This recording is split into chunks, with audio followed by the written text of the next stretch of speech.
Hello, HSC 110, Medical Terminology and Body Systems.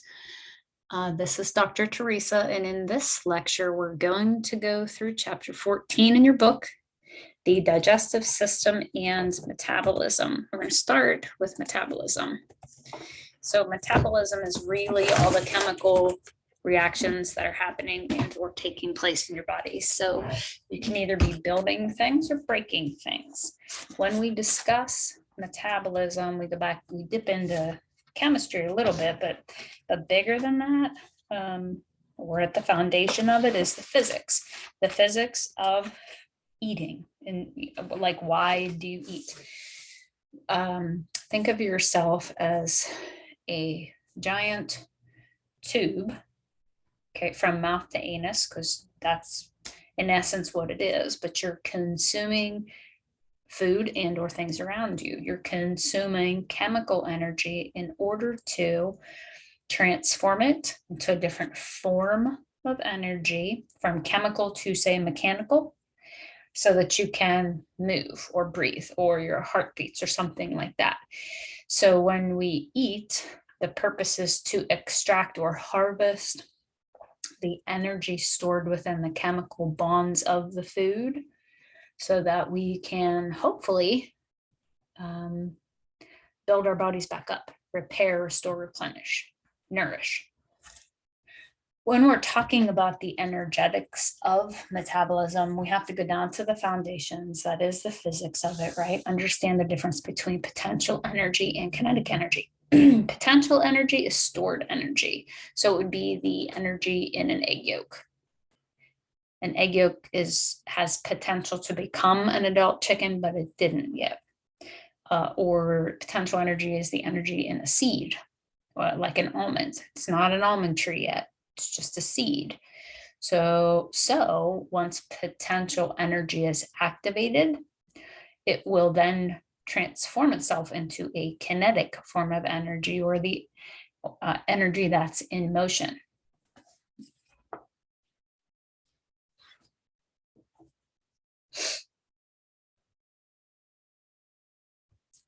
One thing we have to understand about energy, okay, is that energy is neither created nor destroyed. That's a law of what we call thermodynamics. If you kind of recall that maybe from chapter 2, we probably covered that.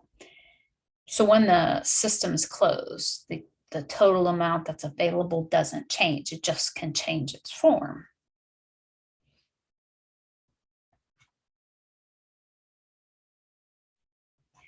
So when we want to measure energy use by the body, we are interested in the potential energy within the food. The food energy is often measured in terms of an item's capacity to produce a certain amount of heat. Heat energy then is measured in calories. That's what we're measuring. Only when we put it into a food, by the way, it's kilocalories. Because when we're talking about science, it has to do with raising the temperature of water.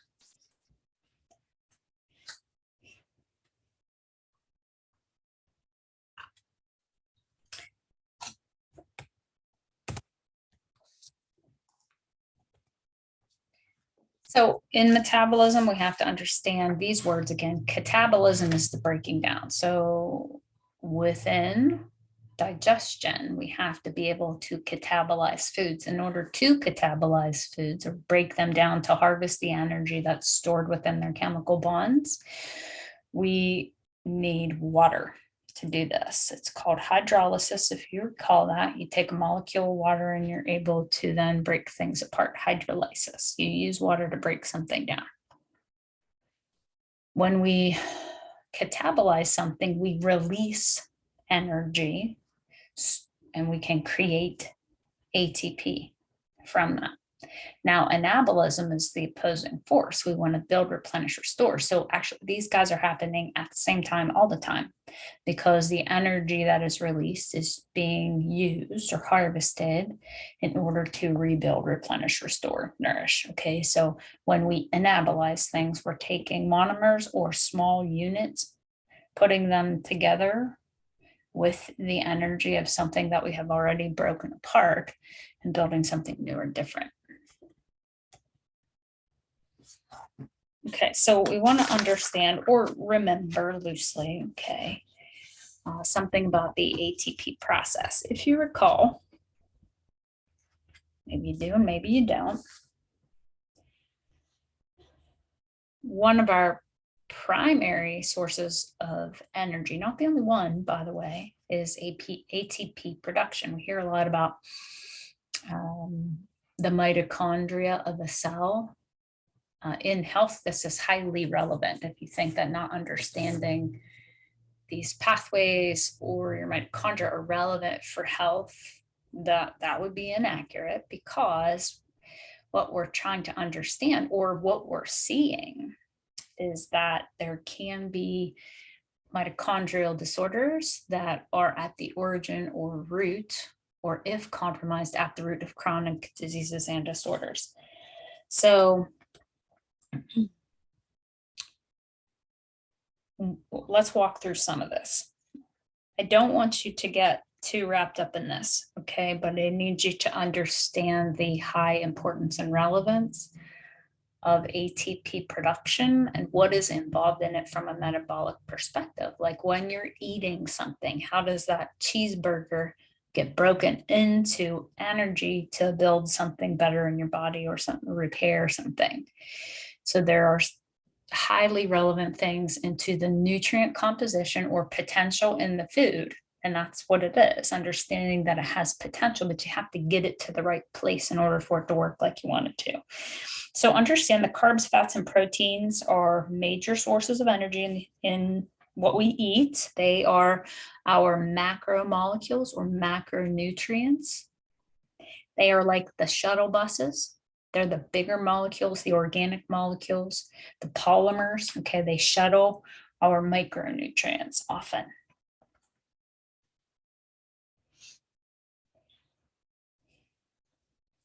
Carbs will include simple carbs when we talk about simple carbohydrates. This can be molecules that are either one sugar or two sugars linked together. And what that means, it could be a monosaccharide or a disaccharide.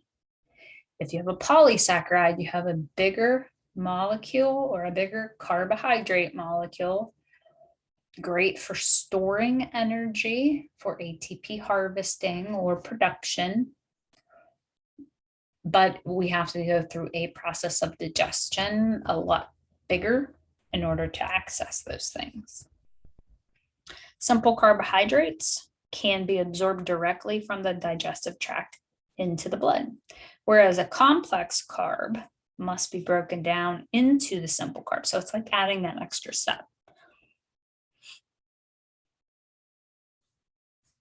So glucose is the monomer of carbohydrates. Okay, that's what we're trying to get. So when we're measuring blood sugars, that's the relevance of this. Okay, we know homeostatically we need our blood sugar regulated within a particular range.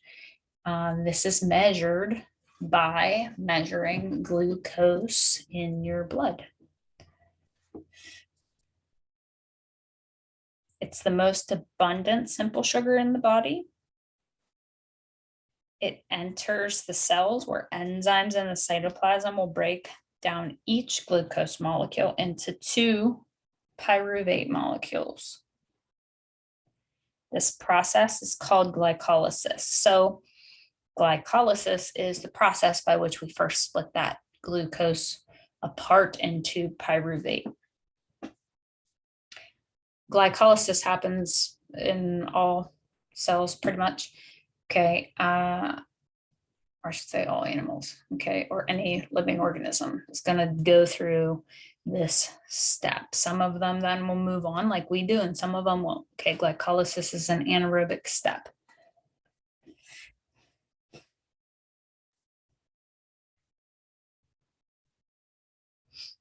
So glycolysis produces a net yield of 2 ATP molecules and 2 molecules of what's called NADH. NADH is an energy carrier. Okay, so it's a transporter within the system, and it's a B vitamin. You have B2 and B3 involved in the process of cellular respiration, which are really important. And when I just said glycolysis is involved in all living organisms or cells, it's really anything that's performing cellular respiration. So it's like the first step of busting apart glucose into its pyruvate molecules. Then if oxygen is there, it will enter a process of aerobic respiration within the cell. This is down to the cellular level. The pyruvate molecules and the NADH molecule then will enter the mitochondria, where the remaining chemical energy will be harvested. It will begin with the conversion of the pyruvate to acetyl coenzyme A. This is acetyl CoA. The acetyl CoA then is broken down into a reaction set called the citric acid cycle, or the Krebs cycle, or the tricarboxylic acid cycle, all kinds of different names. It produces NADH and FADH2. It also consumes oxygen and will produce carbon dioxide. So this is the micro scale that we're going to compare to the macro scale and the relevance of these connections. So at the cellular level, this system is responsible for the production of carbon dioxide. The carbon dioxide will leave a cell and the blood will carry it to the lungs, where then on a grander scale it's exhaled. So that NADH and FADH2 from the, remember those are carrier molecules, they're like little buses from the citric acid cycle, and NADH from glycolysis all carry significant energy within their bonds. Then we have enzymes within our mitochondria that will help take it a step further. And then after the molecules go through the citric acid cycle within the mitochondria, then it's going to go through the electron transport chain. You might kind of remember that. That's across the electron transport chain is happening across the folds in the mitochondria. And yeah, I'll just stop there. Most of the energy, most of our ATP gets formed when we hit electron transport chain. So the complete breakdown then of one molecule of glucose throughout this whole process here will produce a yield of somewhere between 30, and it will depend on the resource you read, 30 to 34 molecules of ATP. 6 molecules of oxygen are required, and the byproduct will include 6 carbon dioxide and 6 water. So the equation balances as we know that it does. One thing I want to point out that I think is super valuable to understand, science is researching not only the laws of thermodynamics again, which I believe that I mentioned, which makes it good science, but they keep working on understanding the Krebs cycle, because we don't know it all. We have to keep looking and asking more questions in order to find more truth. So I think that's cool. So hopefully we'll find out some more information about how this process works. And when we do that, then we can better treat things in the human body. So let's then talk a little bit about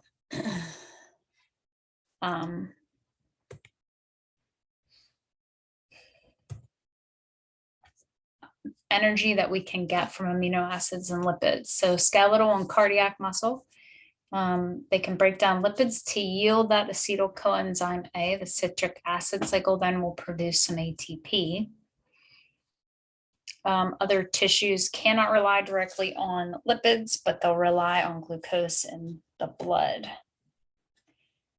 Skeletal and cardiac muscle, again, they can use the fats and the fatty acids to get them where they need to be, or access energy within the bonds of amino acids. So one word that you might want to be aware of is called an adipocyte. These are lipid-containing cells, better known as fat cells. They convert their stored lipids into glycerol and fatty acids and release them into the blood.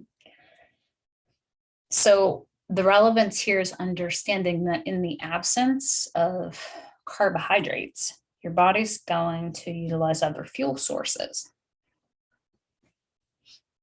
Protein in muscle cells will also break down, releasing amino acids into the blood. Okay, so again, if you're not getting adequate carbohydrates, you want to make the body understand what other sources it can pull from. And this is valuable in understanding what kind of dietary concerns you should look at.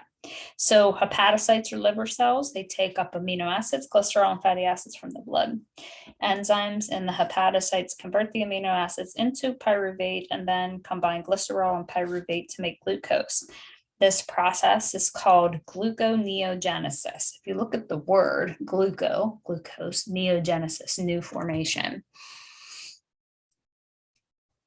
The glucose made in the hepatocytes through gluconeogenesis is released into the blood and is carried to the tissues that require it.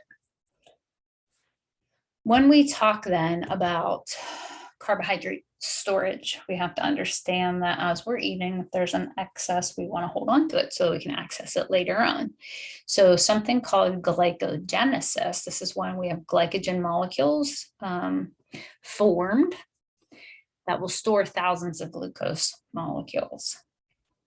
And glycogenolysis is when enzymes are activated that will break down glycogen to release glucose molecules into the blood. So relevance here. Okay, so if you eat, okay, but you don't use all of the sugar, which most of us don't anymore, then your body's going to want to store it in some form. And it will store it in the form of glycogen through glycogenesis.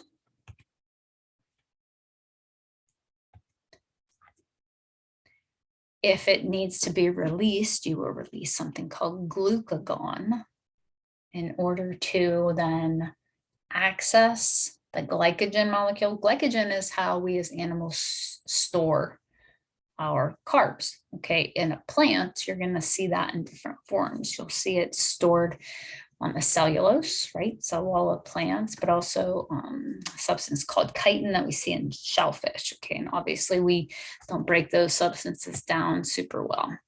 Now, when we talk about lipid storage, if glucose is plentiful and the glycogen storage capacity of hepatocytes and muscle cells is fully utilized, then the excess glucose is taken up by adipocytes and combined with fatty acids to make a type of lipid known as a triglyceride. This generation of lipids is called lipogenesis. So we hear a lot about triglycerides because that's part of a lipid profile, right? When we get a blood draw and we want to investigate all those components. So triglycerides are the most abundant form of lipid in the body. As explained earlier, lipids are broken down and released when dietary sources of energy are limited. The breakdown of lipids into glycerol and fatty acids is called lipolysis or lipolysis. Now, the basic basal metabolic rate, this is the amount of energy required to sustain a person for 1 day at complete rest. This is expressed as calories per day. This differs significantly from person to person. It will be dependent on age, gender, height, body mass, fat percentage. The more active we are, the more energy that we require. So we'll work a little bit differently. So when let's look at the basal metabolic rate a little bit better. Actually, this slide here, I'm going to let you look at the purple box on page 459 in your book, and you can look at some of the information that we can gain by observing the basal metabolic rate within individuals or within ourselves. Now, when we're talking nutrition, let's talk through this. So again, macronutrients, carbs, proteins, lipids. You might include fiber and or water here too, okay? Again, these are larger molecules. They are like shuttles for your micronutrients. They are how we get energy, but understanding all of these processes will require coenzymes and cofactors to work more efficiently. Coenzymes and cofactors tend to be your micronutrients, okay, vitamins and minerals. So they're both required. So again, carbs are sugars and starches. You'll notice if you're talking about a carbohydrate, they're going to end in the suffix saccharide or OSE. The energy that can be harvested from a carbohydrate will be about 4 calories of energy. Dietary guidelines recommend 45 to 65 calories of carbs. I'm going to tell you that that's extremely malleable and is person dependent. And if you're talking about recommended daily allowances, I'm not one that supports like using that straight across the board as a blanket protocol, because I feel like they have been put in place for bare minimums. Okay, so if you already have a condition or you're working toward a certain goal, or you have other factors involved, you're going to have to take that or those recommendations and modify them into getting a certain outcome. So then the question could be, can you modify disease manifestation by correcting a nutrient deficiency? Yeah, you absolutely can. And most of our diseases and disorders have an origin, or at least a contribution, from a nutrient deficiency. When we're talking nutrients, these are your macros and your micronutrients. This is vitamins, minerals, and essential nutrients. When we talk about essential nutrients, these are things you must eat because your body cannot manufacture. Okay, so when we're talking carbs, again, source is important. Okay, that would be the difference between, are we eating Pop-Tarts for carbohydrates, or are we eating carrots? Okay, simple carb versus complex carb, like a totally dissected food, i.e. that Pop-Tart, okay, in contrast to the carrot. You get macronutrient in the carrot with micronutrient, high load of micronutrient. And that contrasts that Pop-Tart, which is really just a vacant calorie and an empty sugar. Proteins, you get about the same amount of energy potential out of a protein. You have 9 essential amino acids. That's different, by the way, in different resources. I teach in other areas as 8 essential amino acids, meaning your body cannot manufacture them. You must get those particular ones through diet. You have to eat it. Non-essential amino acids, there are 12 of them. Meat is a really way to get a complete array. However, it's not the only way. You can get a lot, if not most, amino acids from a vegetarian diet. So then lipids, okay, lipids get a bad rap. I think fat is not bad. Fat is required. You are comprised of fat. We've talked about cholesterol. You are made of cholesterol. All of your steroids and hormones and cell membranes they're made of lipids. They have cholesterol within them. Your entire nervous system, well, not your entire nervous system, but most of your nervous system is encased with fat, with lipids. The thing with lipids is it has higher calories per gram. So it has more potential energy to harvest and access. So dietary guidelines are still saying keep this low. I don't think that's the best idea ever. It depends on who you are. Again, I am a person that supports what I'd call a modified ketogenic diet. That does not mean straight fats. Okay, it means really a clean eating diet with high healthy fats, and again, depends on what you're working on, what's going to work best for you. And healthy fat means, not like fryer grease from McDonald's. It's high quality, raised and harvested and processed fats and oils.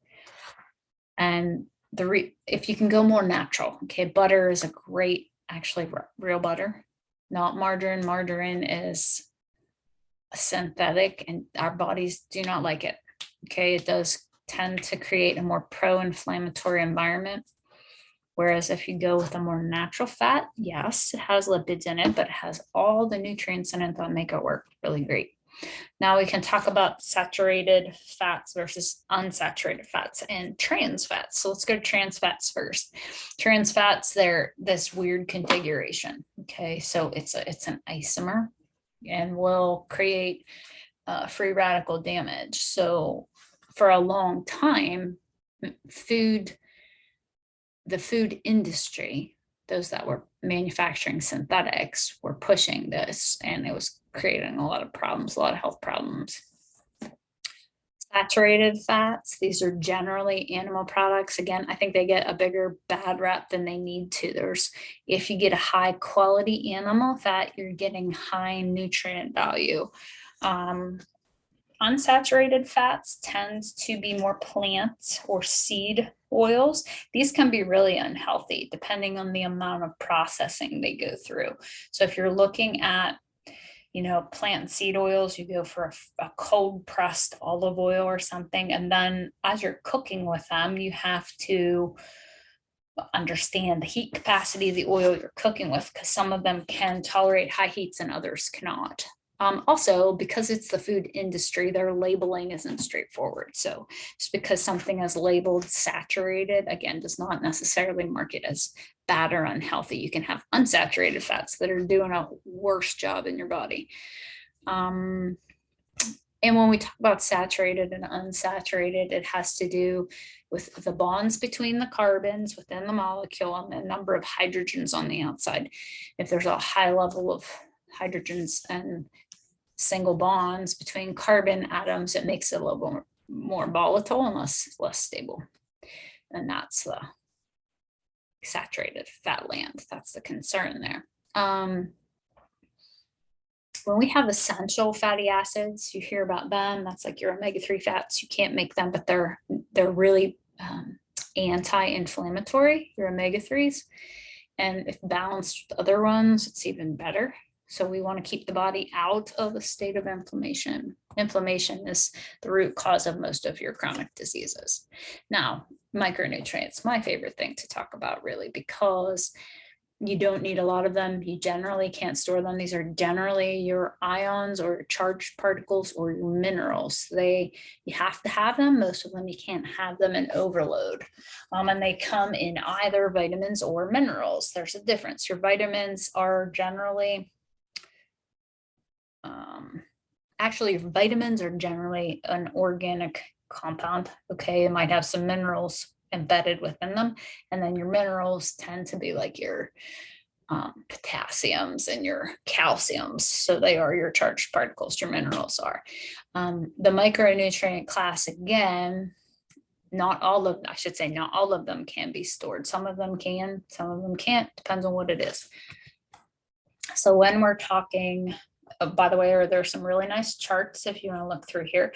Water soluble vitamins tell you that the molecule has to be polar. It has to have a charge because it's able to be busted up by water. So within the presence of water, you'll break it apart, and usually then you'll evacuate it. B vitamins are this. You don't store them. And they each play a role in something.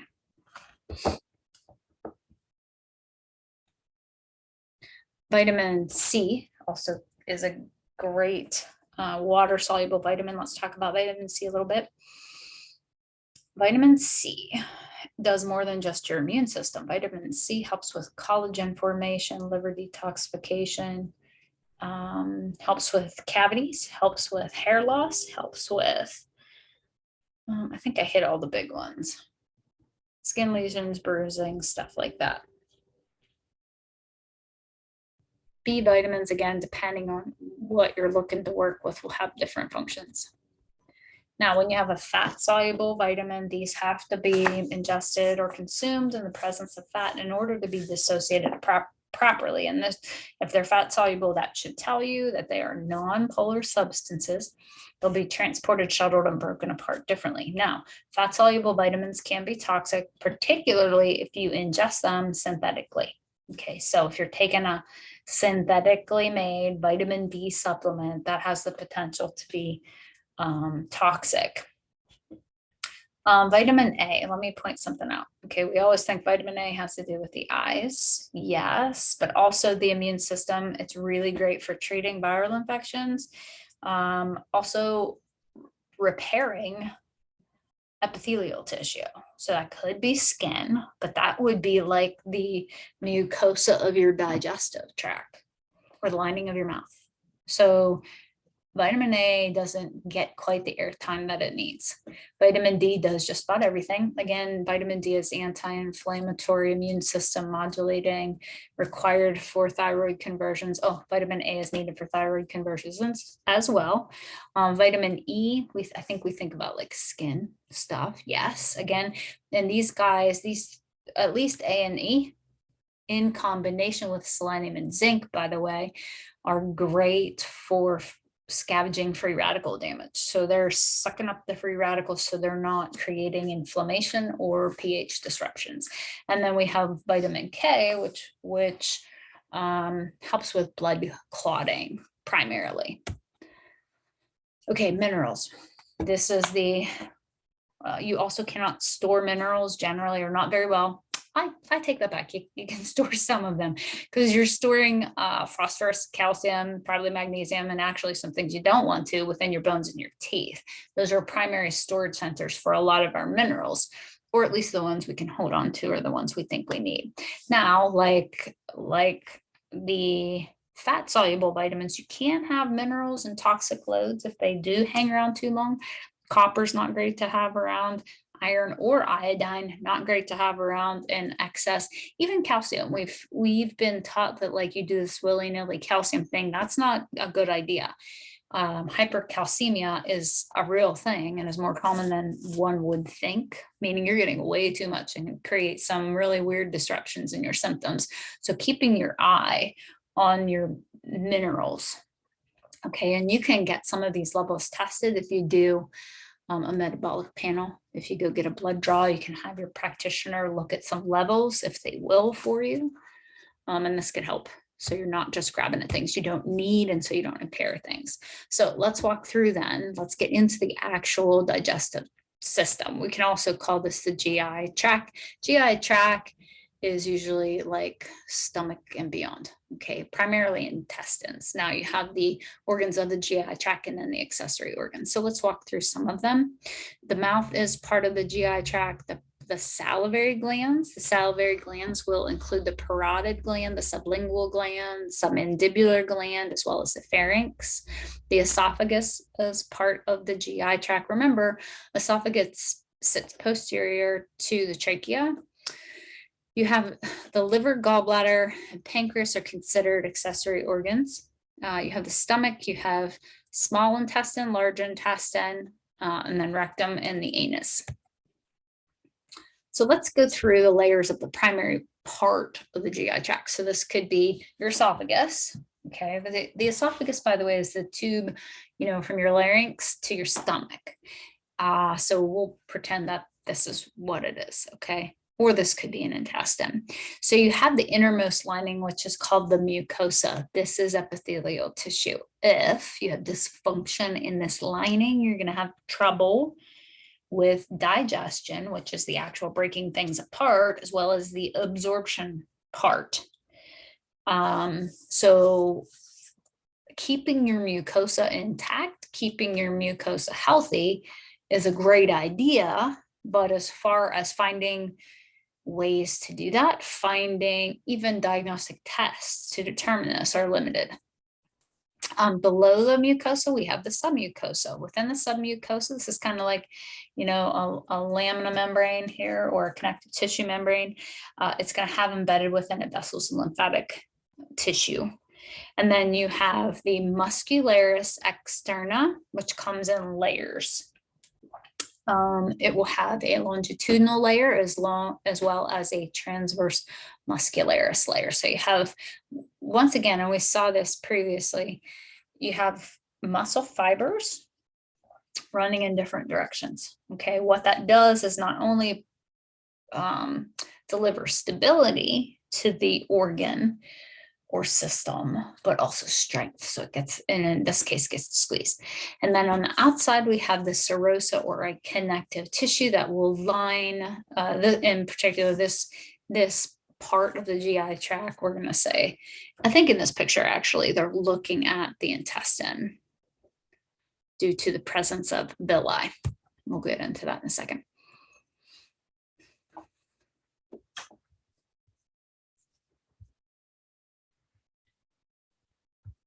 One thing I want to point out as far as organs, okay, when we're talking organs below the diaphragm or in the lower portion of the abdominal cavity within the peritoneal cavity, that serosa will help produce what's called the mesentery. The mesentery will kind of divide the sections of the peritoneum or the pelvic cavity or the abdominal cavity.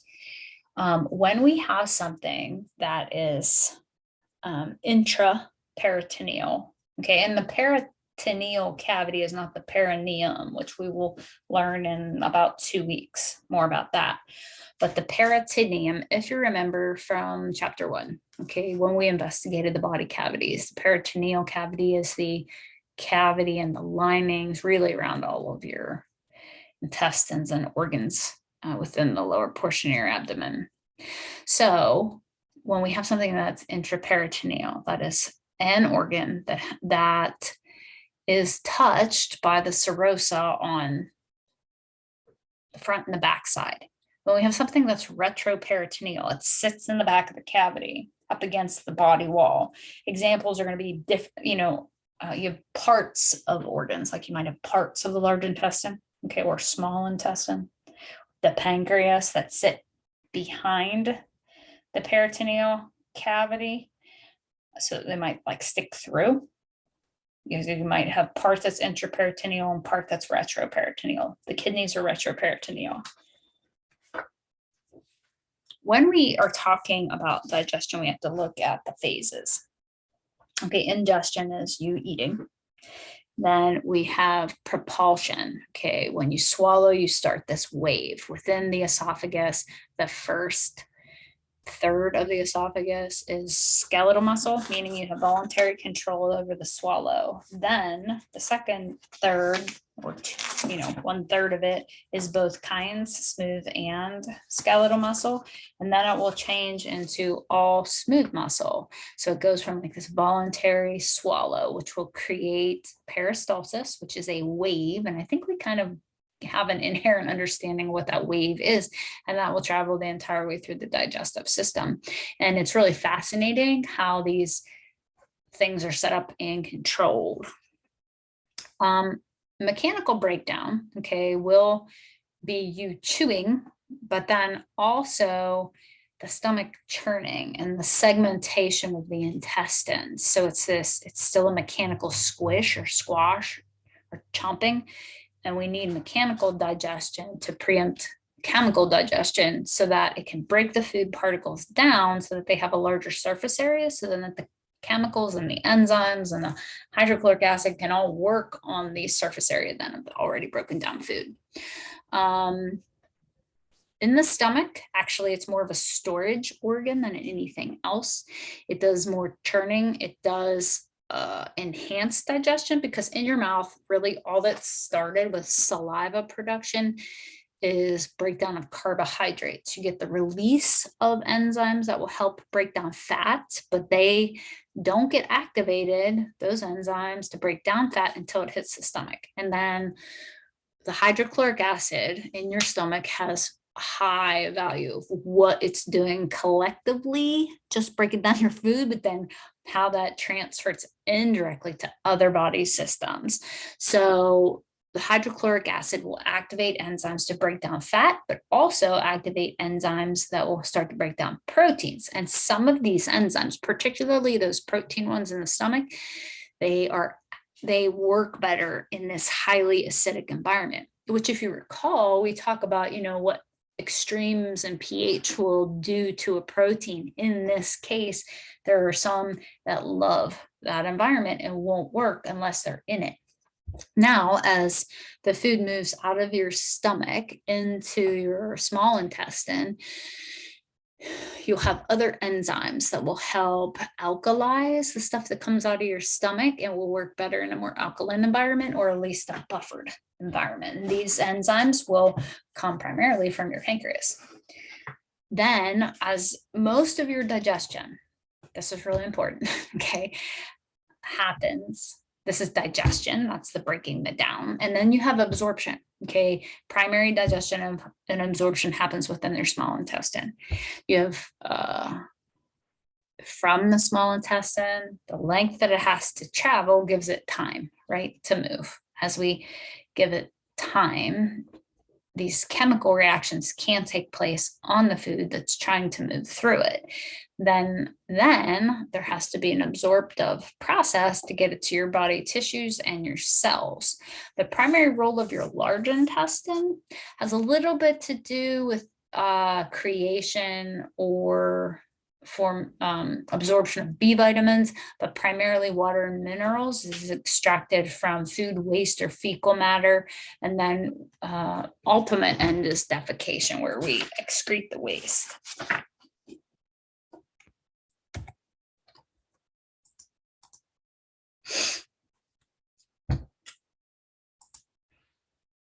Okay, the oral cavity. Let's walk through parts of it. I think we saw this in pieces and parts. So we have our tongue. We have tonsils, if you recall, and then the esophagus again, posterior to the trachea. Teeth, lips, all part of the oral cavity, which serve a purpose. A lot of them, the purpose is to smash food. When we talk about teeth, you have 32, 16 on the top and 16 in the bottom when they get to adulthood or adult teeth. Now, there are certain parts of the mouth and the teeth that you might want to be aware of. Okay, so when we first grow teeth, we have 20 deciduous or temporary teeth. Those are, our baby teeth. Starting around age 6, the 32 permanent teeth begin to form the jawbone. Again, 16 in the mandible, 16 in the maxilla. You have central incisors, which are your first 2. Then you have lateral incisors around them on the outsides of your front teeth. And then you have your canines, which are your pointier ones. Then you have premolars, and then you have molars in the back. So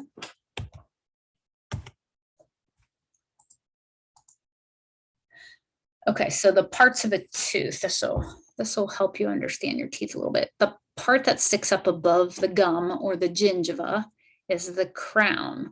Then you have a little bit of an enamel on the outside. Enamel does not renew itself, by the way. Okay, so that's why we like to keep it. Then on the inside of that, you have something called dentin.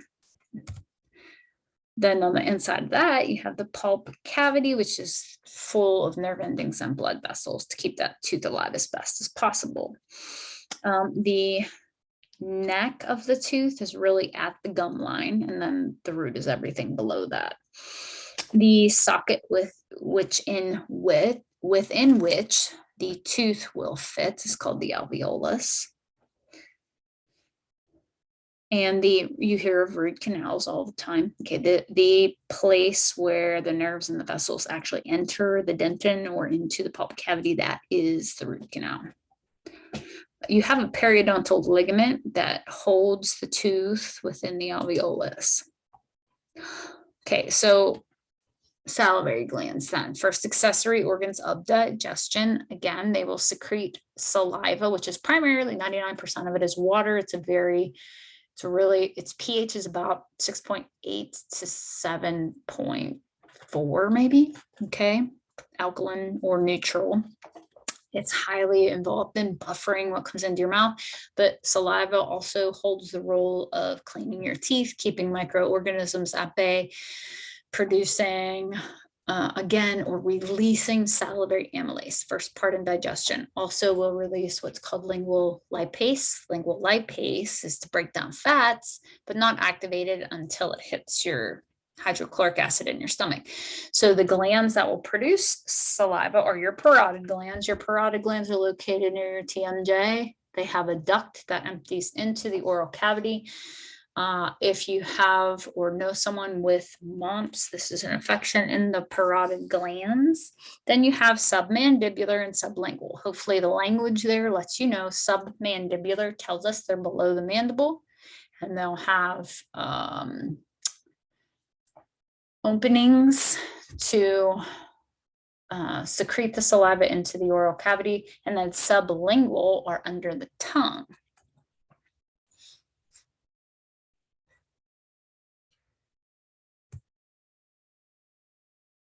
Okay, your pharynx, remember we had three parts to the pharynx: nasopharynx, oropharynx, and laryngopharynx. Oropharynx will be the biggest contributor to our digestive system. It's right behind the tongue. The esophagus will connect the pharynx to the stomach. Remember, it lies posterior to the trachea and the heart, passes through the opening in the diaphragm. And this is, again, what starts that peristalsis. Now, when we get to the stomach's pretty cool. Where the esophagus joins the stomach, it's called the cardia, or the cardiac region. It will have a little bump on it called the fundus.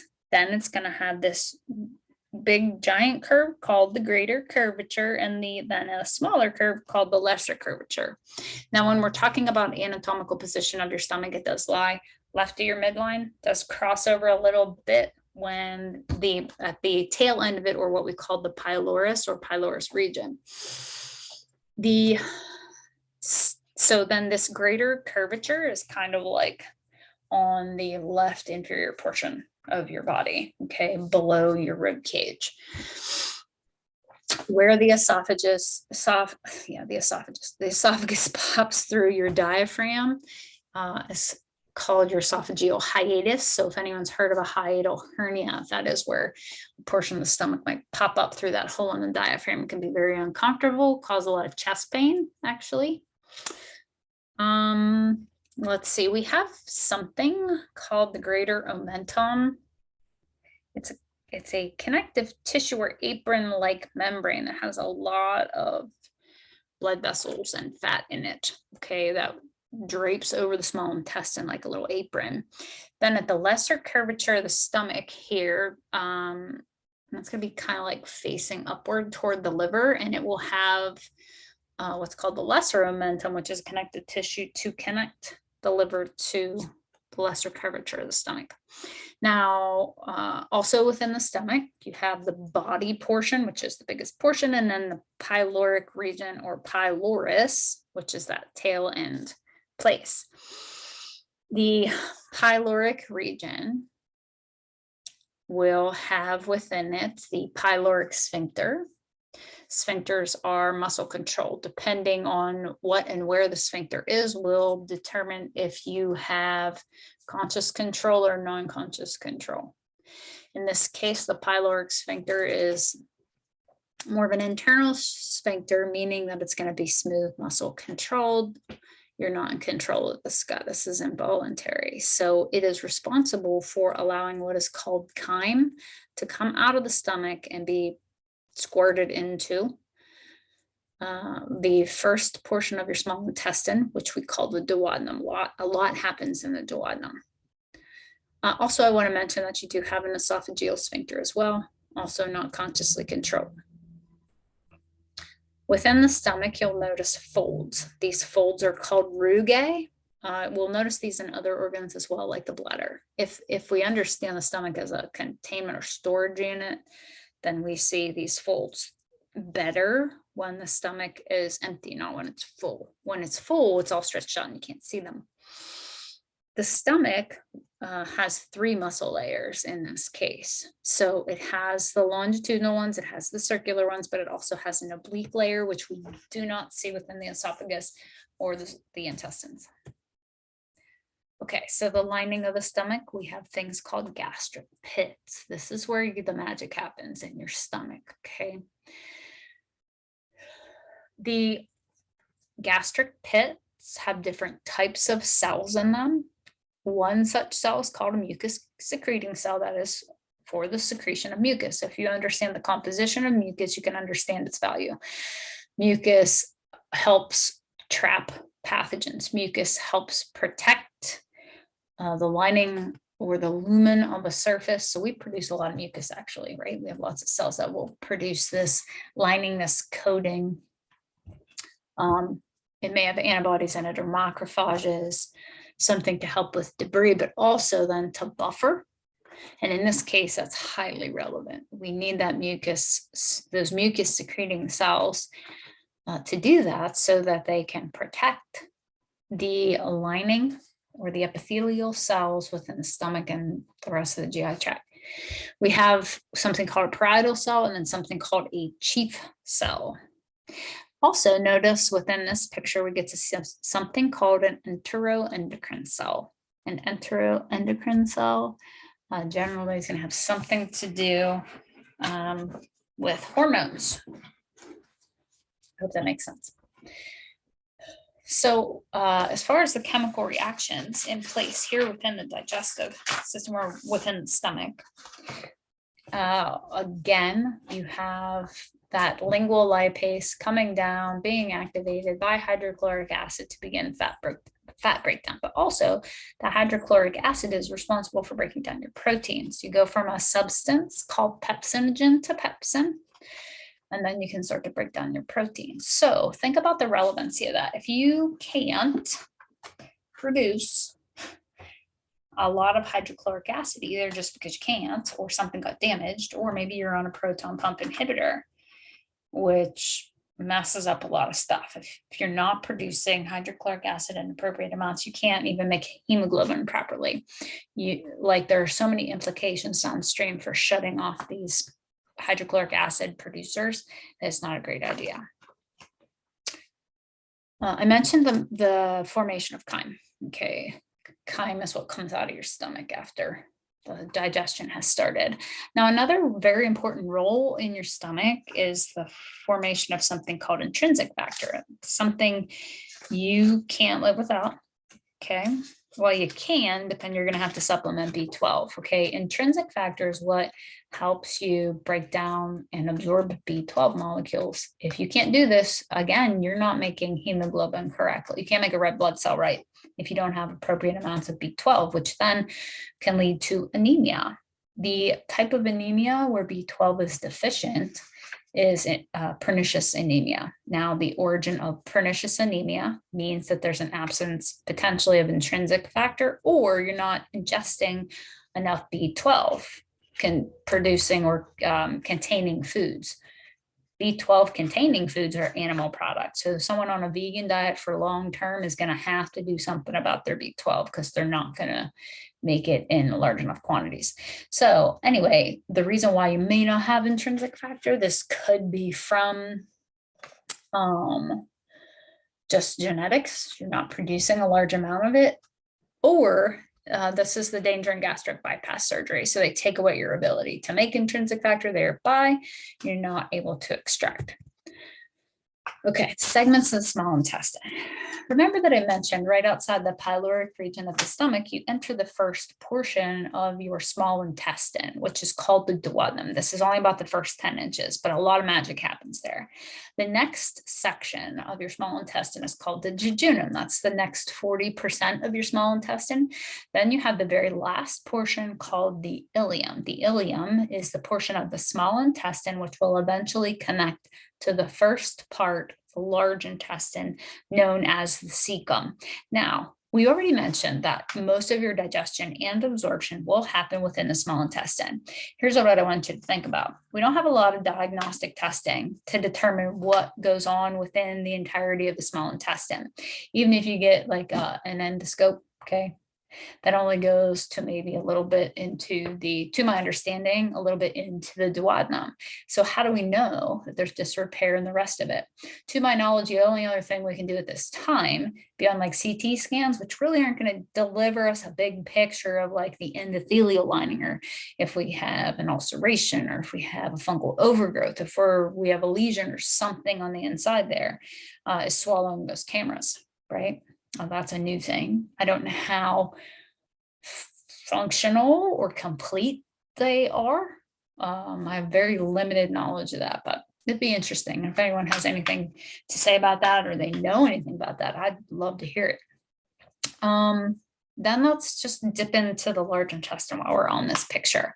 So again, I mentioned that last portion of the ileum, okay, connects to the first portion of your large intestine. The first portion of your large intestine is known as the cecum. Now you have your appendix, which, if you recall, is lymphatic tissue attached to the cecum. Really important place to have lymphatic tissue, if you ask me. Now, as we process through the large intestine, if the beginning of it is the cecum, the area where the ileum meets the cecum is called the ileocecal junction. It does have a sphincter and has a, we call it the ileocecal valve too, and it kind of pops into the cecum a little bit. Anyway, we move up the right side of our body. That is called the ascending colon. It will take a turn at what we call the right colic flexure or the hepatic flexure, and it will cross over the like the top of your abdomen. That portion is called the transverse colon, which makes sense. As it hits the left side of your body, it will bend again. This is the splenic flexure or the left colic flexure, and then it will make its way down the left side of your body. That's called the descending colon. It will then transform itself into what's called the sigmoid colon. Sigmoid colon will meet up with the rectum and then into the anal canal for evacuation purposes. So we can talk here too about colonoscopies. To my knowledge, with the colonoscopy, they don't take a complete picture of the entire large intestine because they can't. I don't know how far they go up or what the capacity is there. And I would think that's probably hard to do without a large risk. They can't take it all the way over to the ascending colon. Okay, so we're really not getting a complete picture when we're utilizing that diagnostic tool. We get a partial picture. Also, again, I think all they can do is like CT scan. If anyone has any other information on that, I would love to hear it. Okay, so lining of the small intestine, really relevant. As we just talked about, this is where the primary part of the magic happens. I would say beyond the formation of your hydrochloric acid within your stomach, okay? So as the chyme is traveling through your small intestine, the lumen of the small intestine will have circular folds. Okay, that's going to enhance surface area, right? Now, within the circular fold, then we have structures called villi. These are projections from your cell that will stick up. Now, on the edge of the villi, we'll have microvilli, which are, or what we call the brush border. It's part of the cells that comprise the villi. The purpose of the brush border is they're going to do some release of particular enzymes, depending on what we're looking for. Again, muscle fibers within the small intestine will be longitudinal and circular, just like we saw in the esophagus. Also, one thing we have to point out here are a couple of structures. We have something called an intestinal crypt. We have something within the small intestines called a lacteal. If you recall from the lymphatic system, lacteals are part of the lymphatic system that are responsible for absorbing fat. Okay, so pancreatic juices, I didn't mention this a lot, but as the chyme gets released into the duodenum, I mentioned that this is the primary center for where we get neutralization of the high acid environment of the chyme that's being squirted out into this portion of the small intestine. So pancreatic juices are relevant, as well as product from the liver gallbladder. Now you'll hear me talk about liver gallbladder like they're one thing, because even though they're separate, they're very much together, because the liver is the producer of the bile, which is stored and concentrated within the gallbladder. So if a person has gallbladder dysfunction, they likely have liver dysfunction too. There's something not working right in that whole system. They might also have pancreatic dysfunction. So the pancreatic juice, and it is called juice, okay, it breaks down the chyme. It has bicarbonate in it, which will help neutralize it. This is one of our buffers. Bicarbonate buffer system is one of your primary buffers. You have others, but this is the big one that works within the lungs, the kidneys, and here too. So pancreatic amylase then is released in order to break down starches further. And then we have pancreatic lipase. Now we had lingual lipase produced in the mouth. You're going to have gastric lipase produced in the stomach, and then you're going to have a pancreatic lipase produced as well. And then we have inactive pancreatic proteases, which are converted into active forms to keep this process going, to help with proteins as well. Now, also in this region, and with all of these enzymes, they might combine with bile or might not, okay, from the liver gallbladder. This is going to help emulsify the lipids by action of bile salts. So without that gallbladder, without that production of bile, you're not really able to break down your fats. So this is one reason why a person that gets a gallbladder removed may have problems with fast motility of bowel movements after a high fat meal, because they can't do it. Okay, so absorption from the small intestine. Monosaccharides and amino acids are transported into epithelial cells. We have free fatty acids and monoglycerides that enter epithelial cells. We have water absorbed into the blood along with water-soluble vitamins, and we have B12 that will bind to an intrinsic factor. And then we have fat-soluble vitamins, which are absorbed with lipids. Okay, so then when we get to the liver gallbladder, again, here we go. Okay, your liver is divided into 4 sections. Primarily, it has 2 big lobes, right and left. And then when we look at the underside of the liver, it has like a front and a back lobe. Okay, and they will be named accordingly.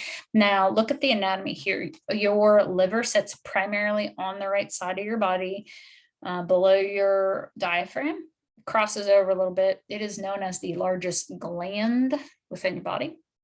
The gallbladder has a few parts, head, body, and neck. The pancreas, as you see here, has a head, a body, and a tail. The head of the pancreas tucks very nicely right into that duodenum. Now, that junction where the pancreas meets the duodenum sits right to the right of your midline.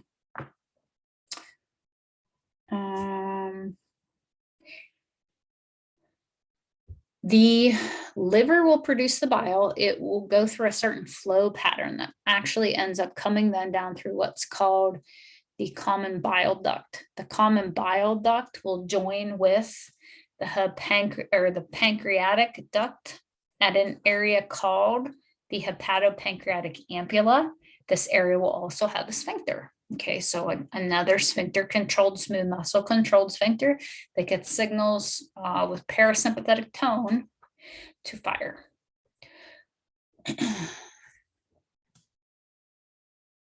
The cystic duct is the tube that comes out of the gallbladder. So the metabolic functions of the liver. The liver's pretty awesome, by the way. It does like 700 things every minute, and it is kind of like the swamp of your body. So it helps absorb, it helps break things down, it helps make things. It does like everything. So it will help maintain blood concentrations of glucose, lipids, and amino acids. It gets to convert one nutrient type to another, like we saw that, taking glucose and putting it into glycogen, synthesis and storage into glycogen. It gets to secrete cholesterol, proteins, and clotting factors. It stores irons, lipids, and fat-soluble vitamins. It gets to absorb inactivated toxins, hormones, and immunoglobulins, as well as drugs. Okay, so here's a walkthrough of blood supply to the liver and then some of the things involved in bile formation as well. So a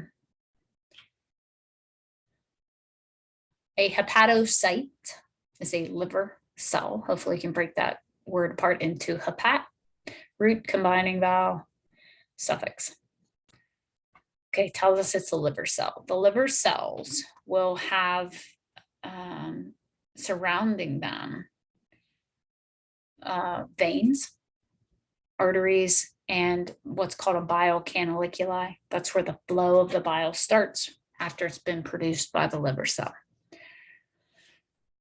So as the hepatocytes in the far reaches of the periphery of the liver make their product, they will dump, okay, purified blood or blood that needs purified into the central vein. Something called a portal triad, worthy of looking at here on the periphery again as we into the far corners of the liver, right? A portal triad is the hepatic artery, a portal vein, and a bile duct, where the neighboring hepatocytes will receive blood supply, take blood supply out, like take out their toxins, as well as release their bile. So bile, I keep using the word, it is made and secreted by the hepatocytes, carried by the tubes called the bile canaliculi. Then you have the canaliculi will flow into ducts. Bile ducts form right and left, hepatic ducts, which will then merge to form what's called the common hepatic duct.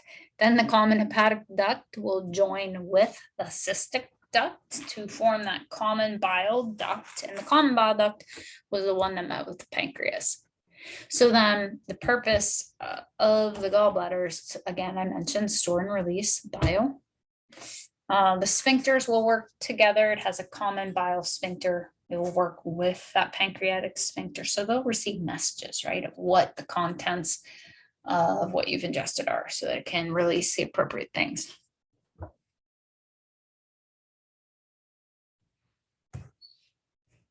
Okay.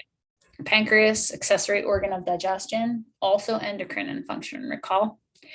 So it functions, it's endocrine, meaning it secretes its product locally, but it also has a duct, therefore it makes it an exocrine gland, but it will produce digestive juices, also has the release of hormones. So the pancreatic juice, again, will have proteases, amylases, and lipases. It is involved in glucose regulation intimately, and I think we know this because the beta cells of the pancreas are responsible for the production of insulin. Insulin is a hormone that every cell should have receptor sites in its membrane so that it can open gates to receive glucose from the blood. If you have beta cell destruction, that is type 1 diabetes, you don't produce insulin. Alpha cells are other cells within the pancreas that produce glucagon. Glucagon is a hormone released to go over to the liver to activate the breaking apart of glycogen. This can happen in the muscles as well. So if you're going through a fast, your pancreas will be told to inspire the release of glucagon to go access stored molecules. Okay, large intestine already mentioned, its primary function is to propel and eliminate waste, water absorption, electrolyte absorption, and a lot of B vitamin stuff happens here. You do have gut flora. I'm sure you've heard that 100 times. This is the principle of probiotics, right? Antibiotics kill and disrupt all of it, non-discriminate usually, or relatively non-discriminate.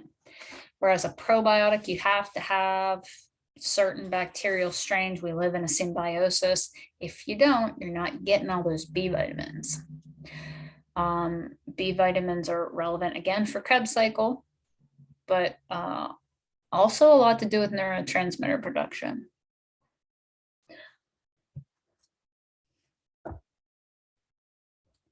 Okay, here's a picture of the large intestine. I already walked through the parts, so I won't do that again, except I will point out the presence of an external anal sphincter, but you also have an internal one.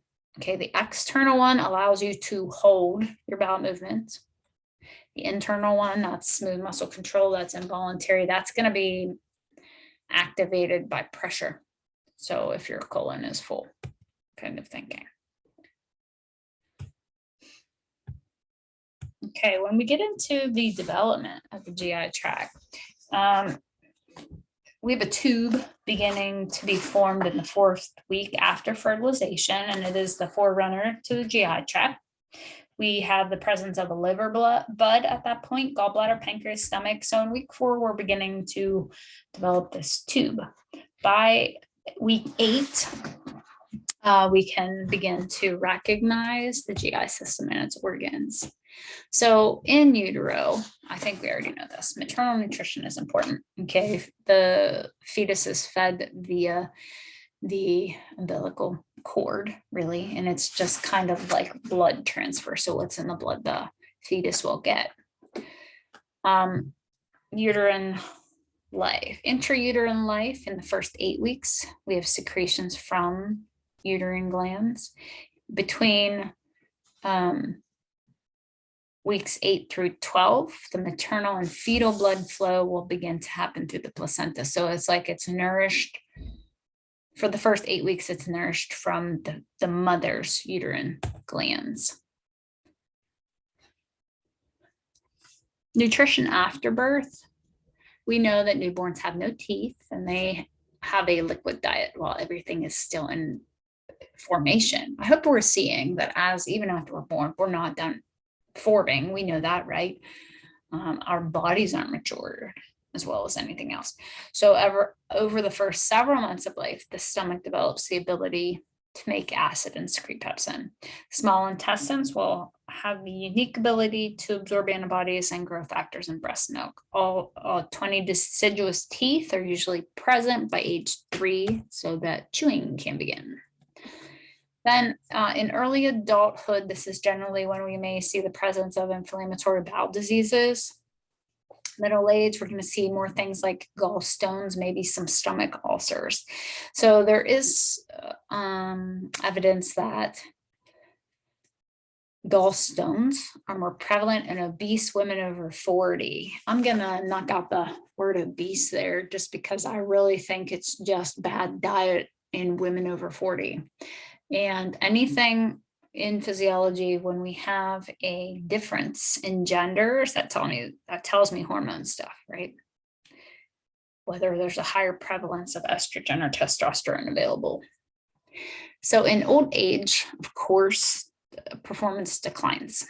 We'll see dental problems and cancers as well.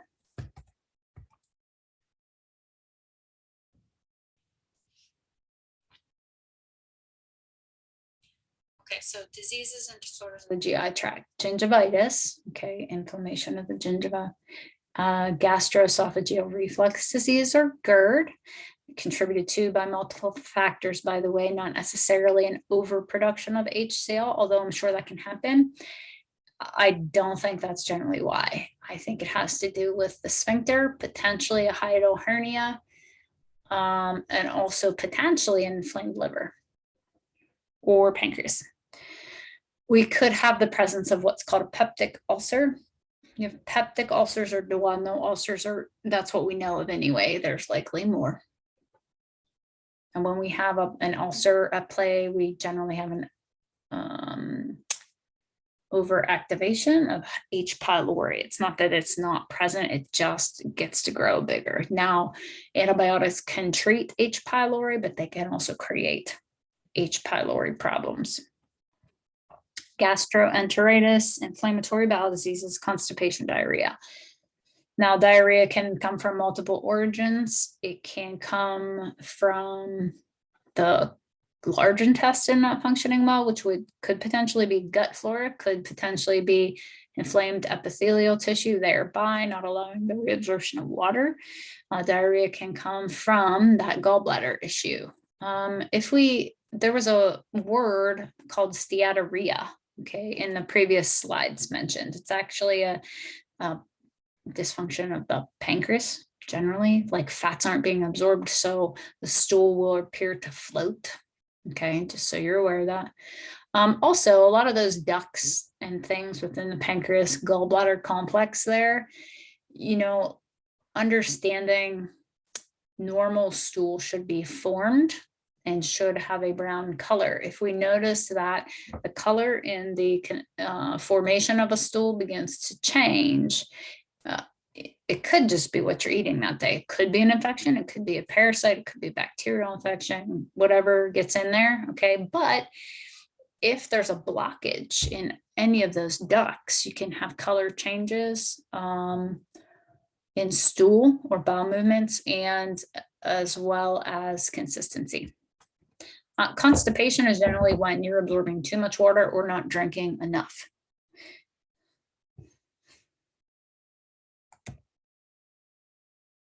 Okay, some diseases and disorders of accessory organs. Hepatitis, generally caused by infections. Pancreatitis, inflammation of the pancreas, can create a lot of pain, obviously dysfunction when we have an itis. And then the gallstones. Gallstones can be calcium carbonate, which is like a chalk stone, right?